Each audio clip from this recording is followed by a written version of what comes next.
Salam Bapak Ibu, kita akan membaca dan merenungkan firman Tuhan, tapi sebelumnya saya mengajak kita semua untuk berdoa, kita berdoa. Bapa dalam surga, kami bersyukur untuk semua kebaikan-Mu, sebab kami percaya Engkau adalah Allah sumber segala sumber dalam kehidupan kami. Dan saat ini kami hendak membaca dan merenungkan kebenaran firman-Mu, tapi sebelum kami membaca dan merenungkan, kami mohon Allah Roh Kudus yang adalah pemilik firman ini akan mengartikan lebih dalam hidup kami, supaya ketika kami membaca dan merenungkan firman-Mu, firman-Mu itu boleh menjadi rema yang menuntun perjalanan kehidupan kami, sehingga semakin hari kami akan semakin baik oleh karena kebaikan-Mu. Kami siap untuk bersama-sama belajar firman-Mu, dalam nama Yesus kami berdoa. Haleluya, amin.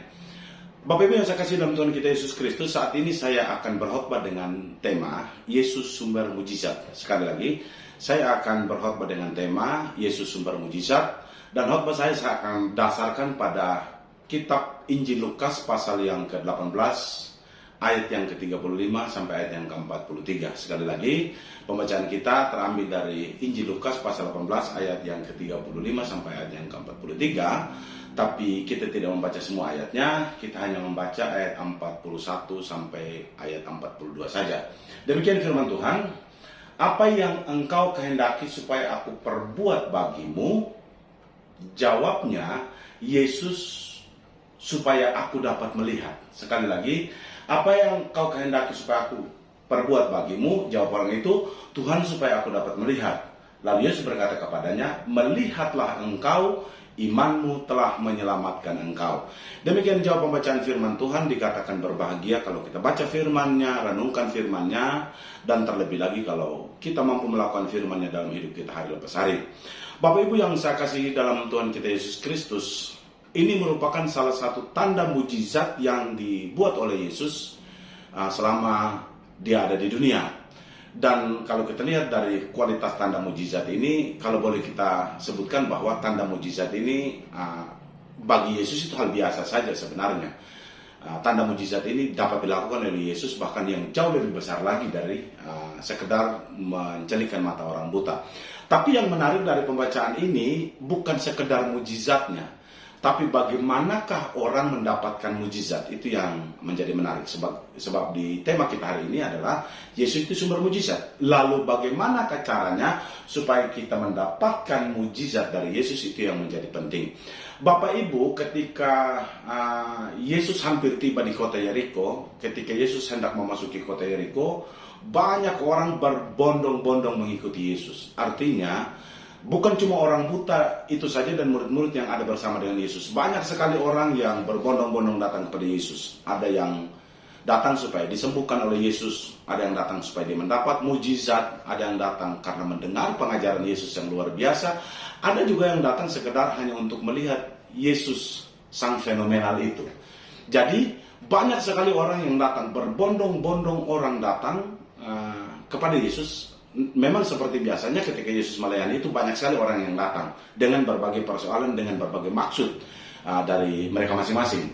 Yang menarik adalah ketika orang buta ini mendengar bahwa yang datang itu Yesus, orang buta ini punya inisiatif. Pertama, iman yang menghasilkan mujizat itu adalah harus datang dari hati kita, harus datang dari kerinduan kita. Kita tidak cuma hanya sekedar ingin, tetapi harus punya kerinduan. Kerinduan dalam artiannya di sini ada kemauan yang kuat supaya kita mendapatkan mujizat dari Yesus. Dan kemauan yang kuat ini ada di dalam diri orang yang sakit itu, orang yang buta itu. Kemauannya sangat kuat sekali untuk disembuhkan oleh Yesus. Itu sebabnya ketika dia mendengar bahwa Yesus datang, dia berseru dan terus berseru dan terus berseru, dan dia berkata begini, Yesus anak Daud, kasihanilah aku. Sekali lagi, dia berteriak, Yesus anak Daud, kasihanilah aku. Kalimat yang dipakai oleh orang buta ini bukan sekedar meminta kesembuhan, tidak sekedar meminta mujizat. Dia tidak bilang gini, Yesus anak Daud, sembuhkan mataku yang buta. Yesus anak Daud, celitkan mataku yang buta. Tidak. Dia berkata, Yesus anak Daud, kasihanilah aku. Mengapa orang buta ini berkata demikian? Karena dia betul-betul mengharapkan sesuatu dari Yesus. Format permintaannya kepada Yesus tidak meminta. Format permintaan orang yang buta ini adalah belas kasihan Tuhan. Karena setiap kali Yesus melakukan tanda mujizat, ada selalu kalimat yang mengikutinya, maka tergeraklah hatinya oleh belas kasihan. Maka tergeraklah hati Yesus oleh belas kasihan. Apapun yang dilakukan oleh Yesus bukan untuk show off, bukan untuk pamer, bukan untuk tunjukkan bahwa dia bisa. Tapi segala sesuatu yang dilakukan oleh Yesus adalah karena belas kasihan. Itulah sebabnya orang buta ini dia berteriak, Yesus anak Daud, kasihanilah aku. Yesus anak Daud, berikan rasa kasihmu kepada aku. Begitu dia berteriak dan terus berteriak. Dan yang luar biasa lagi, pelajaran yang kedua bagi kita kalau kita mau mendapatkan mujizat, jangan pernah menyerah, terus meminta. Waktu dia berteriak, Yesus anak Daud kasihanilah aku, Bapak Ibu tahu apa yang terjadi? Banyak orang yang melarang dia, banyak orang yang membungkam dia, banyak orang yang bilang kepada dia stop, banyak orang yang menghalangi dia untuk datang kepada Yesus. Tetapi karena iman yang kuat, karena tekadnya yang kuat, Bapak Ibu tahu apa yang terjadi? Dia tetap memperjuangkan belas kasih Tuhan dan terus berteriak, Yesus anak Daud kasihanilah aku. Ini yang luar biasa Bapak Ibu. Ada banyak dalam kehidupan kita baru berdoa 1 kali, 2 kali, 3 kali, 4 kali, 5 kali. Setelah itu kita mulai ngambek sama Tuhan, marah sama Tuhan, dan tidak mau datang lagi ke Tuhan, bahkan ada kecenderungan meninggalkan Tuhan. Tapi orang yang buta di dekat kota Yeriko ini tidak demikian. Yang dia lakukan adalah dia terus memperjuangkan imannya supaya belas kasihan Yesus terjadi dalam hidupnya. Hari ini saya mau katakan kepada Bapak Ibu, saya tidak tahu apa yang menjadi pergumulanmu, saya tidak tahu apa yang engkau inginkan terjadi dalam hidupmu, saya tidak tahu apa yang menjadi doamu, saya tidak tahu apa yang menjadi keinginan terbesarmu, tapi satu hal yang saya tahu adalah bahwa ketika engkau terus-menerus dengan semangat iman yang dahsyat untuk terus memperjuangkan belas kasihan Tuhan, percayalah, belas kasihan Tuhan akan terjadi dalam hidupmu. Belas kasihan Tuhan akan diberikan kepadamu. Terbukti ketika dia terus berseru, dan dia terus berseru, Yesus bilang begini, bawa orang itu kepadaku. Lalu Yesus bertanya, perhatikan pertanyaan Yesus, apa yang kau kehendaki supaya aku perbuat bagimu? Pertanyaan ini menurut saya pertanyaan yang luar biasa yang diajukan oleh Yesus. Pertanyaannya begini, apa yang engkau mau? Berarti apapun yang diinginkan pasti terjadi. Apapun yang dia minta pada waktu itu pasti terjadi.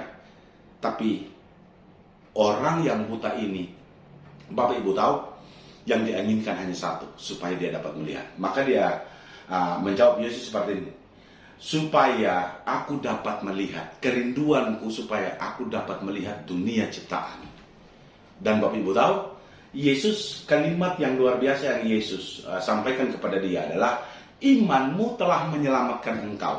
Artinya, kalau pelajaran yang ketiga, meminta kepada Tuhan supaya engkau mendapatkan mujizat bukan dengan keinginanmu, bukan dengan nafsumu, bukan dengan kemauanmu, tapi pakai imanmu. Karena Yesus berkata di sini, imanmulah yang menyelamatkan engkau, imanmulah yang membuat terjadi apa yang engkau doakan, imanmulah yang menghadirkan yang tidak mungkin menjadi mungkin dalam hidupmu.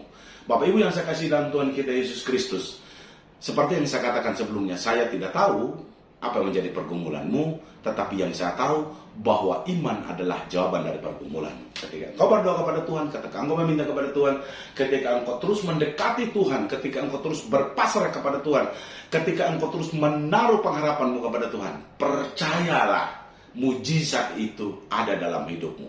Percayalah, Yesus itu sumber mujizat. Percayalah, apa yang engkau inginkan akan terjadi oleh karena imanmu. Bapak Ibu, ketika Yesus mengatakan imanmulah yang menyelamatkan engkau, maka pada saat itu juga orang buta itu melihat. Hari ini saya mau katakan kepada Bapak Ibu, hidup Bapak Ibu dan saya bukanlah hidup yang gampang yang kita hadapi ke depan. Tapi saya percaya dalam perjalanan bersama dengan Tuhan, dengan mengandalkan iman kita kepada Yesus Kristus, percayalah Bapak Ibu dan saya akan dibuat lebih dari pemenang. Amin untuk firman Tuhan. Mari kita berdoa. Bapa dalam surga, kami bersyukur Engkau telah memperdengarkan suara kebenaran-Mu, suara kebaikan-Mu. Kami bersyukur untuk firman-Mu. Pegang hati kami, pegang iman kami, supaya kami terus membara dalam iman kami kepadamu, terus berserah kepadamu, terus memasrahkan setiap pergumulan kami kepadamu. Apapun yang terjadi, kami percaya satu-satunya jawaban hanyalah Engkau, Yesus Kristus, Tuhan dan Juru Selamat kami. Bapa dalam surga, saat ini kami berdoa untuk Bapak Ibu Gembala, Engkau memberkati mereka dalam setiap pergumulan mereka, dalam setiap usaha pekerjaan mereka, di masa tua mereka. Engkau memberi damai sejahtera melampaui segala akal dalam kehidupan mereka. Kami berdoa Engkau memberkati juga anak mantu dan cucu, seluruh keluarga besarnya dalam keberkatan bersama dengan Tuhan. Berdoa untuk pengurus GBP Taman Firdaus, tangan yang penuh kuasa dan perkasa itu yang memberkati mereka, menuntun, menyertai, menjaga, melindungi mereka. Berdoa untuk setiap anggota jemaat kami serahkan mereka dalam tangan-Mu, yang sakit disembuhkan, yang kekurangan dicukupkan, yang susah dihiburkan, yang saat ini sedang memiliki pergumulan berat diangkat oleh Tuhan. Kami percaya bersama Tuhan, bersama dengan iman kami kepada Yesus Kristus, kami dibuat lebih dari pemenang. Dimuliakan nama-Mu selama-lamanya. Dalam nama Yesus kami berdoa. Haleluya. Amin.